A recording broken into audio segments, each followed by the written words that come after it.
আচ্ছা ভাই, এত সুন্দর পুকুর, এই পুকুরিকে গোসল মোসল করে না? না ভাই, এই পুকুরিকে চান টান করে না, মানুষও সচরাচর আসে না। কেন ভাই, এত সুন্দর পুকুর, মানুষ না আসলে মাছ চাষ তো করতে পারে। ভাই, এই পুকুরি মাছ বাঁচে না। কেন ভাই, এই পুকুরি বড় সাপ আছে নাকি যে মাছ খাই ফেলে মাছ বাঁচে না? আরে ভাই, সাপ টাপ কিছু নেই, দেখছেন না একটা মানুষ নেই, একটা পাখি নেই, কি শুনশান এলাকা। জল টল দেখেন একদম শান্ত। মানুষ নেই, মাছ নেই, পাখি নেই, সাপ নেই, এত বড় পুকুরি তাহলে আছে নাকি? আসলে ভাই, এই পুকুরির মালিক বিদেশে থাকে, ও আবার চিড়িয়াখানায় কাজ করে। ওর একটা বাজে অভ্যাস কুমির চাষ করা, তাই এই পুকুরি বিভিন্ন রকম প্রজাতির কুমির চাষ করছে। তাই এই পুকুরি মনে করেন সাপ পাখি মানুষ আসলে খপ করে ধরে।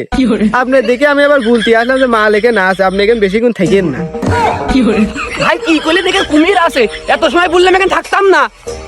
ও ভাই, আপনি কোন যাচ্ছেন? আমার তো নিয়ে যান, আমি তো আপনার উপকার করতে আসছিলাম। ভাই আমি আর এখানে নেই, আর আমার উপকার করার অভ্যাস নেই। নিজের বাসলি বাপের নাম, কিসের উপকার?